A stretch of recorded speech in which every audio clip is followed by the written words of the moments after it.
Hey, salut tout le monde, c'est Kyoshiro, j'espère que vous allez bien. Et aujourd'hui, on se retrouve tous pour une bonne année, déjà une bonne santé, 2025, en espérant qu'elle soit meilleure que l'année 2024. Et nous, pour ce premier jour de 2025, on va parler des deux derniers épisodes de la partie 3 de Bleach, donc de la guerre sanglante de 1000 ans. Et ces deux épisodes étaient masterclass, on a pas mal de choses, on a eu pas mal de petites nouveautés aussi qui n'étaient pas présentes dans le manga, ça m'a fait vraiment plaisir. Franchement, pour les deux derniers épisodes, ils ont mis le paquet, et donc on va commencer directement par l'épisode 39, Pour moi, je vais l'appeler la reine en action, parce que il a plusieurs combats, On va voir une petite rivalité entre Yugram et Ishida durant l'épisode. On va voir Gérard Valkyrie contre l'équipe de Shinji et l'équipe d'Ichigo contre Askin, qui est très sympa.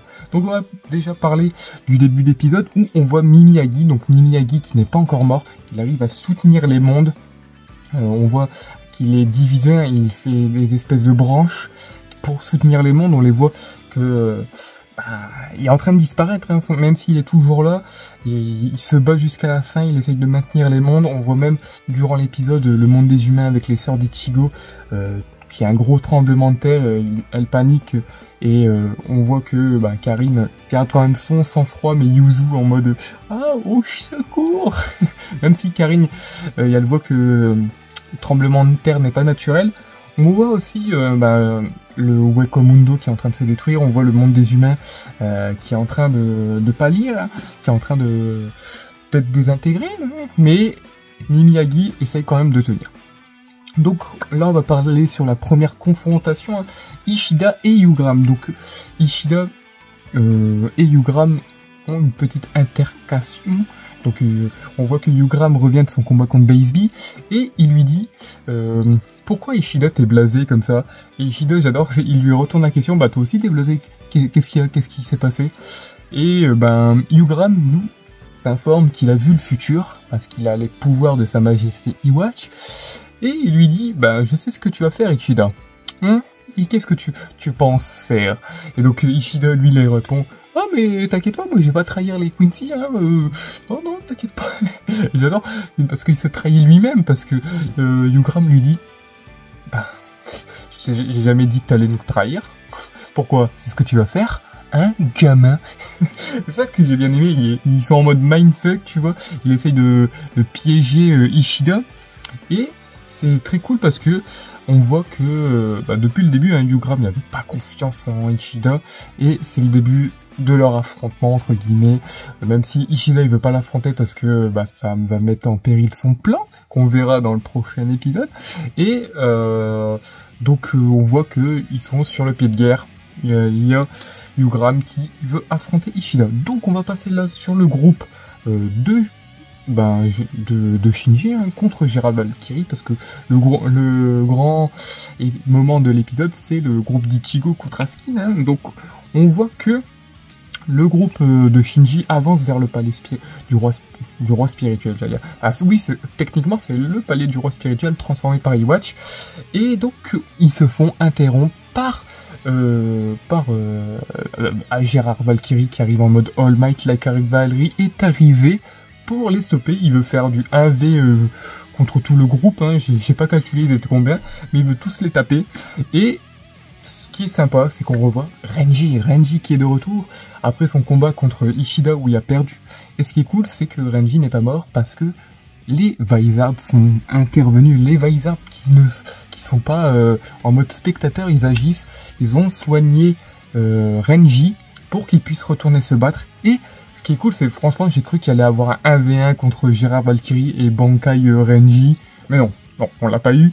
On s'est vu ce que Renji, ils sont soulagés que Renji n'est pas mort.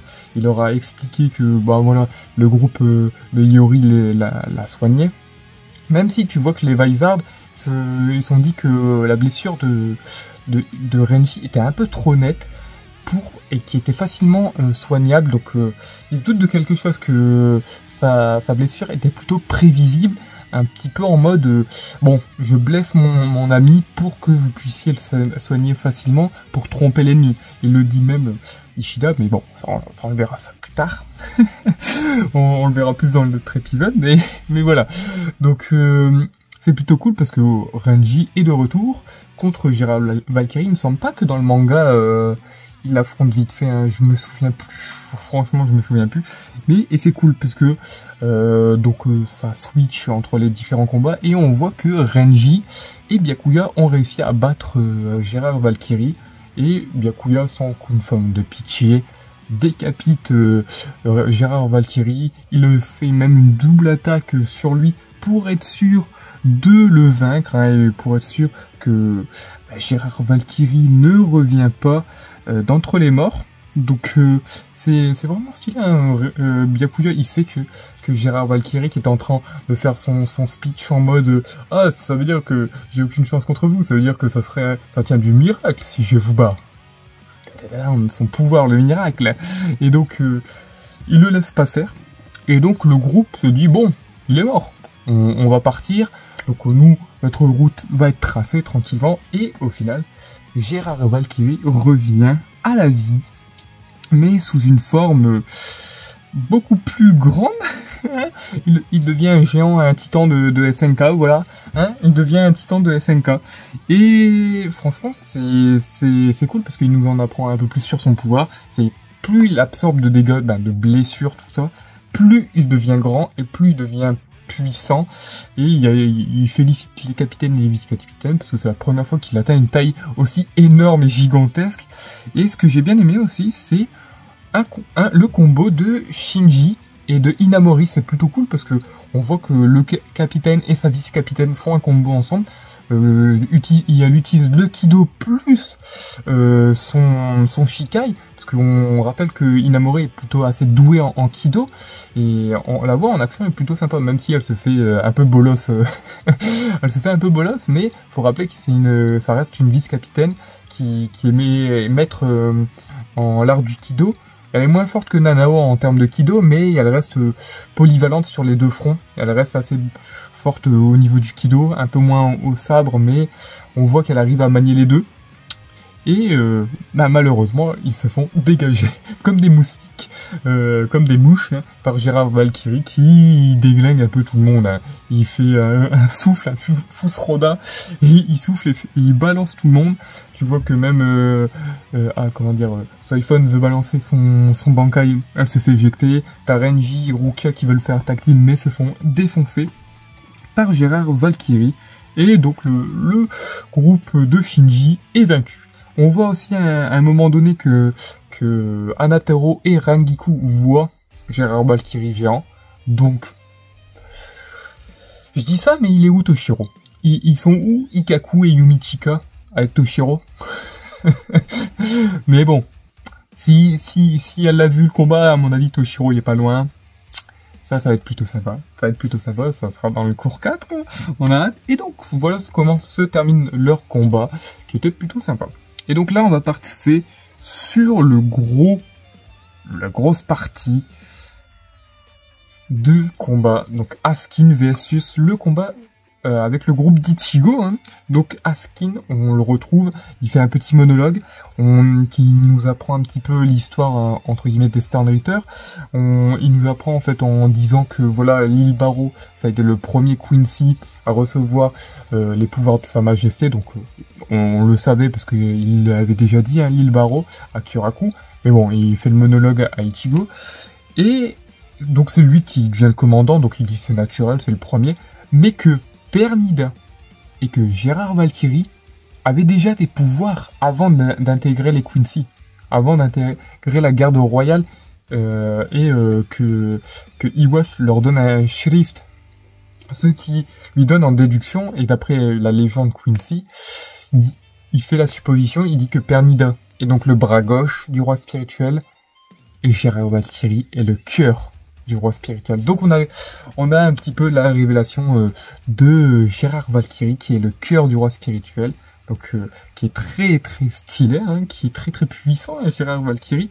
Donc c'est plutôt cool. Et après il ne finit pas sa phrase parce qu'il Ichigo est en train de tomber dans les vapes. Ichigo, il s'est fait avoir. C'est un petit peu dommage qu'on n'a pas plus de combat entre Ichigo et Askin, mais bon. Pas grave, on a eu quelques petits éléments de combat juste avant, lors du combat avec Kyuraku, tout ça, donc voilà, je vais pas leur en vouloir. On a eu des petits rajouts, donc c'est plutôt cool. C'est juste Ichigo, il est tombé dans un panneau.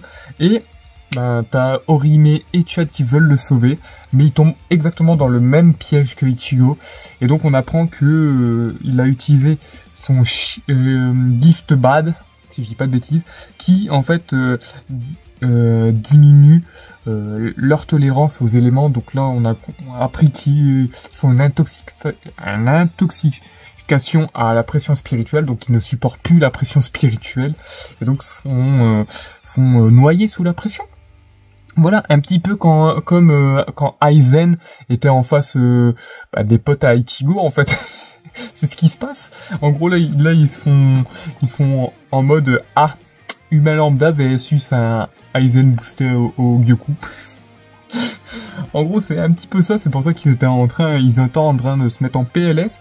Et là on a la Goat, on a la reine qui intervient, on a Yoruichi les gars, Yoruichi qui est magnifique. Oh là là là, quel style. Et ce qui est cool, c'est que Yoruichi, elle écoute ses explications et elle lui dit, tes amis, tu pourrais pas leur tourner le cou à la fin, parce que là, ils sont juste stun, quoi. Et ce qui est marrant, c'est que Askin, il fait, tu as la même réflexion que une de mes potes qui s'appelle Bambi. Vous êtes certes toutes les deux jolies, mais c'est pas le style que j'apprécie. Ce qui est cool, c'est que Yoruichi a répondu, elle a fait, ça c'est normal, c'est le style des jolies filles. C'était plutôt cool. Franchement, la petite répartie qui se balance entre eux. Et donc, au même moment, bon, on a bien sûr le monde qui tremble, et donc t'as un rocher qui a failli écraser Orihime, mais Yoruichi la sauve, et sauve bien évidemment Ichigo et Chad. Il me semble qu'à un moment donné, t'as dans le coup, t'as Askin qui essaye de lui balancer 2-3 petites flèches, et Yoruichi elle lui chope la flèche, elle lui rebalance dans le corps, et le mec il se fait valdinguer, et ça c'était vraiment stylé. L'animation était vachement cool. Franchement, c'est cool. Et j'en ai pas parlé, les Gérard Valkyrie ils l'ont pas mis en CGI, et ça c'est cool. Pas de CGI dans cet épisode. C'était magnifique. Vachement cool. C'était très sympa. Et donc, j'essaie de voir un petit peu mes notes pour rien oublier, parce qu'il y a beaucoup de choses qui se passent quand même durant cet épisode. Et donc, après ça, quand elle sauve Ichigo et ses amis, elle lui dit bon, moi je vais aller voir si l'autre Gugus y est mort, et après je vous rejoins. Allez-y, ne perdez pas de temps. Allez affronter Iwatch. Le monde est en train de s'écrouler. Dépêchez-vous, moi je vous rejoins, ne vous inquiétez pas, vous savez qui je suis, t'inquiète pas Ichigo, voilà, à qui tu parles, moi je suis balèze. On voit qu'Ichigo quand même il s'inquiète un peu pour Yoruichi, mais elle dit t'inquiète pas fiston, je vais gérer. C'est un petit peu le moment que j'ai ressenti, c'est en mode t'inquiète pas fiston, je vais gérer, laisse-moi m'en faire, toi va t'occuper du boss final. Et au final, certes Yoruichi elle va se battre contre Askin en mode elle va utiliser son Shunko Raijin Senkei, et malheureusement ça a rien fait. Ça a rien fait sur Askin. Il a été blessé un petit peu, mais ça lui a rien fait. Ça lui a rien fait parce qu'il dit que il absorbe les éléments, et donc il a absorbé une partie de la puissance du Raijin Senkei, du Shunko Raijin Senkei, et donc ça le soigne. Et donc ce qui est sympa aussi, c'est que il a appelé la technique Ragu Osake, je crois, un truc comme ça. Il n'y a aucun respect envers la technique de Yoruichi, et t'as son petit frère qui intervient et fait non mais c'est pas ça, c'est pas Ragu Osake, qu'est-ce qui se passe là, tu fais quoi là, hein, moi je suis son petit frère, je vais te défoncer, il fait te défoncer, tu respectes la grande sœur, tu respectes, hein, la One-san, tu la respectes, hein. Ça m'a fait rire un petit peu l'intervention de Yushiro, donc son petit frère qui intervient, hein, et qui rappelle alors Askin. Et en vrai, il est balèze, hein, le petit frère de Yoruichi. Il mandale à fond Askin, puis après utilise son Shunko de feu. Là on le rappelle, donc on a Yoruichi qui utilise le Shunko de foudre, on a ben, son petit frère qui utilise le Funko de feu. Et on avait Soifon qui utilisait le Funko de vent. Donc on a 3 éléments qui étaient plutôt pas mal. C'est sympa. C'est cool. On voit qu'il y a plusieurs éléments différents. Et donc, bien évidemment, bah ça n'a rien fait à Askin. Il est certes blessé, mais il a aussi absorbé l'élément du feu. Et donc bon, son petit frère est un petit peu trop téméraire. Et on voit qu'il n'est pas non plus habitué au combat. Il fonce dans le tas et se défoncer parce qu'il réutilise la même technique. Et Askin lui a dit, bah, désolé, mais tu utilises 2 fois la même technique. Bah, la deuxième fois, elle est moins efficace. Et se prend 3 flèches quasiment dans le cœur, hein, je crois. Si je dis pas de bêtises, hein. Donc, comment il survit? Je sais pas. Mais, il a survécu. Donc, ouais, son petit frère, il s'est défoncé. Ben, on apprend aussi un peu plus sur son petit frère. Donc, c'est le 23e chef du clan Shioin. Donc, Yoruichi nous avait déjà dit qu'il était le nouveau chef du clan Shioin, vu qu'elle avait déserté les 13 divisions et son poste de chef du clan pour se réfugier dans le monde des humains avec Kisuke. Et donc, on voit que, en vrai, il est balèze, hein, parce que Yoruichi lui a dit que le Funko, elle venait de lui apprendre il y a pas longtemps, et le mec, il le maîtrise déjà. Donc, franchement, son petit frère, à Yoruichi, il est balèze. Il est balèze. Pour moi, c'est un génie, en fait, du combat. Ça doit être un génie du combat. Mais, comme elle le dit, il est naïf. Et c'est ça qui est... Je pense que c'est ça son point faible. Et c'est son point faible parce qu'à un moment donné, elle lui fait la remarque ouais, depuis la dernière fois, t'es devenu trop fort. Il fait oh merci Onesan, alors que c'était juste un sarcasme en mode pour se foutre de sa gueule. Donc ouais, il est encore jeune et donc un peu trop naïf et se fait défoncer. Et ce qui met un petit peu Yoruichi dans l'embarras parce que son frère est blessé. Et elle, elle doit se le coltiner et toujours gérer contre Askin qui, plus le combat va durer, moins de technique va assurer contre lui. Donc voilà un petit peu pour cet épisode. Hein. J'espère que j'ai rien oublié sur l'épisode 39. On voit que l'épisode se termine contre le clash entre Ishida et Yugram et Ichigo se retrouve devant lui. Et on a à la fin, après l'ending, Ryuken et Isshin qui sont dans un cimetière et qui vont intervenir. Donc ils sont résolus à intervenir et qui vont partir pour la bataille finale. Et l'épisode se termine comme ça. Donc maintenant on va passer à l'épisode 40, hein, on va enchaîner avec l'épisode qui s'appelait, moi je pense, le plan de Uryu Ishida.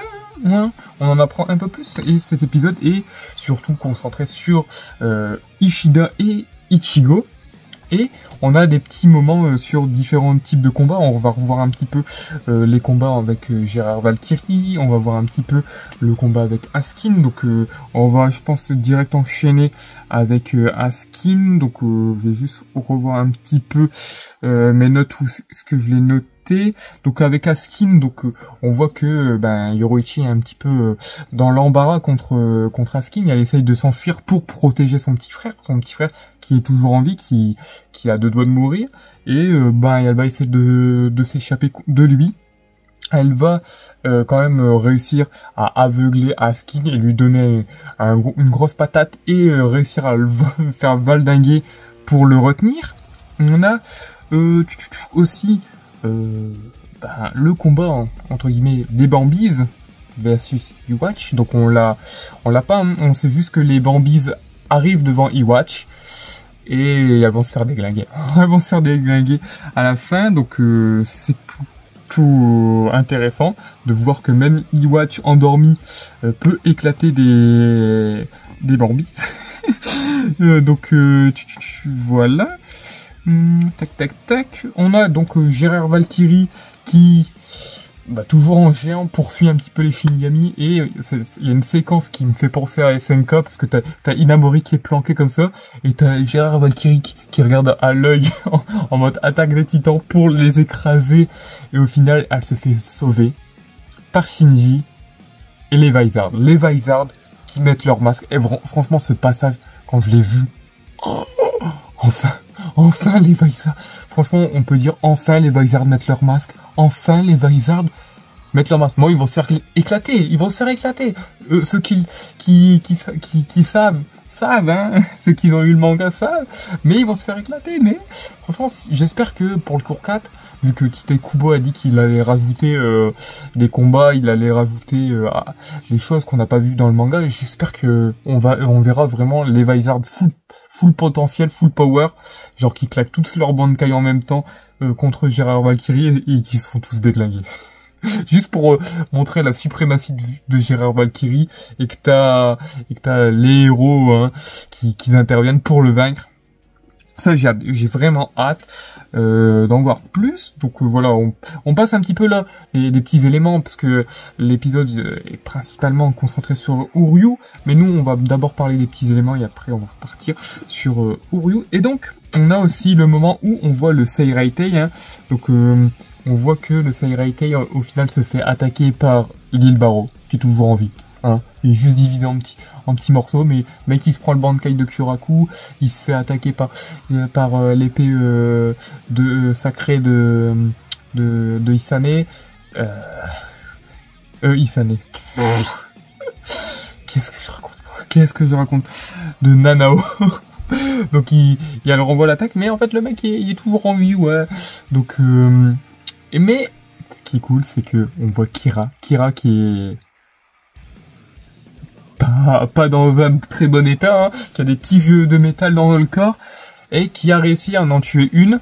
Donc c'est vrai que lui, vu que son Zanpakuto, quand il touche un objet ou n'importe quoi, le poids augmente, c'est vrai que ça peut être un bon counter à Lil Baro. Mais on a vu qu'il l'a tranché, hein, donc il a tué une des têtes. Donc on verra est-ce qu'on aura un peu plus de développement sur ce combat-là ou pas. Même on a vite fait Aizen qui fait mon dieu, qu'est-ce qui se passe encore. Aizen qui est saoulé. Aizen il est vraiment saoulé. Donc voilà. Et on a vite fait un petit passage avec Riruka et Yukio qui vont voir Kukaku Shiba. On ne sait pas pourquoi, mais ils vont aller la voir. Donc peut-être parce que Urara avait un plan de secours, ou est-ce que Kukaku Shiba avait un plan et vous fait partie du plan de Urara. Et donc maintenant on va passer sur le principal hein, de l'épisode. Donc on a déjà Uryu qui se retrouve en face de Ichigo, Orihime et Chad, et Yugram lui dit bon, la balance penche sur son côté, c'est le meilleur moyen de prouver que tu n'es pas un traître. Vas-y, balle-les, tue-les, et je te dirai non, c'est bon, tu fais partie des nôtres. Donc, on a là aussi le flashback de Uryu. Donc on a le flashback hein, de l'épisode où il nous montre un petit peu la lecture de son carnet. Le carnet de son grand-père. On en apprend un peu plus sur ce carnet, sur ce fameux carnet. On avait des bribes un peu dans la première partie hein, de Ishida qui apprenait un peu plus sur le lore hein, des Quincy et sur Iwatch. Et en fait, on apprend que depuis le début, le grand-père de Ishida, donc le mentor d'Ishida, avait pour ennemi Iwatch. Et pour lui, il était l'ennemi des Quincy. Et pas l'allié, ni le roi des Quincy. Il était l'ennemi des Quincy. Et surtout des Quincy qui vivent dans le monde des humains. Et c'est pour ça que on voit durant dans le flashback, on a la mère d'Ichigo qui meurt. On voit une servante hein, de la famille d'Ishida qui meurt. Et on voit Uryu qui tombe malade. Mais on voit pas sa mère. Pourtant, c'est sa mère qui meurt à la place de Uryu. Et on sait très bien que Ryuken, sa femme, donc qui était entre guillemets sa servante à l'époque durant le flashback, elle avait la santé fragile. Donc, que s'est-il passé? Est-ce que, donc théorie, la mère de Ishida aurait transféré ses pouvoirs ou aurait donné ses pouvoirs en partie avec Ryuken pour sauver Ishida? C'est la théorie que je me fais, parce que c'est vrai que c'est Ishida qui tombe malade, et pas sa mère. Alors que sa mère, on nous avait dit qu'elle avait la santé fragile. Donc c'est ça, parce que après on voit bien évidemment le flashback où il y a la tombe de sa mère, que Ishida a survécu, et même on a un flashback plus tard de Ichigo et Ishida qui lui dit ah toi tu voulais pas être médecin à la base Et puis Ishida il fait non c'est plus mon objectif et il veut pas le dire à Ichigo mais il nous le dit hein, en tant que spectateur que c'est à cause de son père parce qu'il veut pas être comme son père et disséquer sa femme morte. Après c'est normal, t'es gosse, tu vois ta mère que ton père est en train de disséquer ta mère c'est pas cool, c'est pas une bonne vision. C'est pas une bonne vision. J'espère que ça sera un petit peu approfondi et qu'on en saura un peu plus. À mon avis, vu que Ryuken et Ishin sont là, il y aura peut-être une intervention et peut-être un petit dialogue entre les deux pour nous dire pourquoi Ishida a survécu. J'espère un petit peu. Donc voilà un petit peu les flashbacks et là on part sur le combat hein, de Ichigo et Uryu. Donc le combat est vachement stylé, hein, la chorégraphie et tout. Hein, franchement les combats des 2 derniers épisodes ils sont magnifiques. Hein, celui de Yoruichi hein, et de Ishida et Ichigo, donc c'est cool, donc ça fait un nouvel affrontement encore plus d'Ichigo, donc ça c'est aussi un rajout de l'anime, hein, parce que ça il y a pas d'affrontement en plus dans le manga, et donc au final on voit que Ishida il évite, il est pas à fond, Ichigo il le défonce, et Ichigo il est pas à fond non plus, hein. On les voit que tous les deux ils sont pas prêts, et c'est à ce moment-là que Ishida révèle son plan à ses amis, que depuis le début il voulait en fait se servir du fait qu'il est un Quincy pour se rapprocher de Iwatch pour le vaincre. Cependant, ce débilus, il savait très bien que si il disait ça à Ichigo et tout, bah ils allaient l'empêcher et lui dire bah ça sert à rien vieux, vaut mieux qu'on tienne ensemble pour aller le défoncer. Et je pense qu'il aurait dû dire oui parce que en gros il a combattu Shutara et tout, il a tué la division 0 et tout. Et au final, pourquoi? Pour rien. Il a affronté Renji juste pour tromper Yugram et les autres Quincy. Donc oui, son objectif de se rapprocher des Quincy et de Iwatch a marché, mais ça n'a pas suffi pour se rapprocher de Iwatch. Il a juste gagné un power-up. Hein. Après, c'était un de ses objectifs aussi, hein. C'était de gagner un power-up, mais pas suffisant parce que Yugram avait la vision et il lui a dit bah je savais déjà ta réponse, donc j'ai détruit la porte du soleil et donc je vais vous affronter.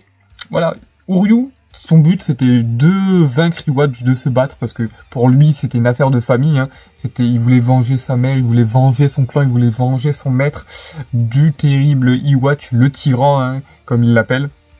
Le tyran Iwatch, et il voulait pas en fait impliquer ses amis, c'est pour ça qu'il voulait leur donner le médaillon pour qu'ils rentrent, et au final, ben, Yugram a vu dans son jeu, hein, il l'a vu depuis le début, hein, tu le vois que qu'il lui faisait pas confiance, il le savait, et avec la vision, ben, il voit tout, avec The Almighty, et donc, Ishida lui dit, Ichigo, tu as vu ses yeux, il a le The Almighty, quand Iwatch dort, ils intervertissent leur pouvoir, il a récupéré le pouvoir d'Iwatch, donc c'est le moment que toi et Orime et Chad partez affronter et vaincre Iwatch. Moi, je vais le retenir, donc let's go, on fait ça les amis, et bien évidemment, entre bros, même s'il lui dit, t'inquiète pas, je vais pas mourir. Et tu peux y aller tranquille. Et Ichigo part en direction de Iwatch. Et donc là, on a le début un petit peu du combat entre Yugram et Ishida. Et ça commence par un petit trash talk où Yugram lui dit ah, c'est étonnant que je te vois utiliser l'espoir pour me vaincre. Uryu, tu as changé. Et Uryu a remarqué qu'il a dit ah, ça te surprend. Ah, tiens, je pensais que tu pouvais tout voir. Hein? Alors comme ça, tu peux être surpris. Donc le futur n'est pas intangible, il n'est pas marqué dans le marbre. Donc on peut le changer. Hein? Vu que tu ne peux pas tout voir, tu ne maîtrises pas ce pouvoir à fond. Et donc c'est pour ça que ils vont garder espoir et ils se disent c'est le meilleur moment d'affronter Iwatch. Et donc les deux là vont s'affronter pour le cours 4. Et on a bien évidemment à la fin de l'épisode Ishida et Ryuken qui sont dans le Warwelt et qui sont là et qui vont intervenir. Ils ont réussi parce que Ryuken avait une clé de son père, donc pour réussir à revenir ici. Et donc est-ce qu'ils vont faire quelque chose? Est-ce qu'ils vont affronter Iwatch? Est-ce qu'ils vont intervenir dans un des combats contre Askin ou bien contre Gérard Valkyrie? Ça, on le saura dans les prochains épisodes, donc probablement l'année prochaine ou en octobre 2025, donc dans au moins 7 mois. 7-8 mois peut-être, je ne sais pas. Et à la fin de l'épisode, bon, on a un petit monologue d'un Askin en mode un petit peu drôle, il nous en parle un peu de tout et n'importe quoi. Mais il y a un truc que j'ai relevé qui est intéressant, c'est qu'on en apprend un peu plus sur la première garde royale d'il y a 1000 ans. Donc il y a une personne qui s'appelle Rohan Seydlitz, donc c'est un perso avec une moustache et tout, donc un des premiers commandants. Il y a Hubert Alexander Kleitch, Algora Lao et Nikita Deflock. Et elle, j'ai cru que c'était la Candice qui attaquait. Donc ça répond à ma question de la semaine dernière. Est-ce que Candice était déjà là à l'époque? Eh ben non, non, c'était complètement une autre personne. Et on apprend Askin qui nous dit qu'ils sont morts durant la guerre de 1000 ans. Donc voilà un petit peu cet épisode. N'hésitez pas vous à me dire ce que vous avez pensé des deux épisodes, hein, l'épisode 39 et 40. Franchement, pour moi, ils étaient vachement cool, ils étaient bien rythmés. Il y a eu plusieurs petits combats qui se sont enchaînés. On a eu plein de petits rajouts et ça, c'était plutôt cool. Et franchement, j'ai hâte. J'ai hâte du cours 4 parce que vraiment, là, en termes de gros combats, en fait, dans le cours 4, il reste le combat de Askin, hein, avec des personnages, le combat de Gérard Valkyrie et le combat final de Ishida et Yugram, et bien évidemment le combat final avec Iwatch. Mais c'est vrai que là, il y a Chad qui est parti avec Ichigo, parce que dans le combat final, je vais juste vous dire, il y avait Orihime et Ichigo, mais pas Chad. Chad, c'est vrai qu'on le voyait pas, il servait à rien. Donc est-ce que là, on a le Giga Chad qui va se battre contre Iwatch en mode The Almighty avec Ichigo Tag Team et Orihime? Est-ce que le Giga Chad va mettre une patate à Iwatch? Mon rêve, mon rêve. Mais c'est vrai, ou sinon ils vont comme un petit peu les Bambis, il y aura des petits soldats à la con et Chad il va devoir les affronter.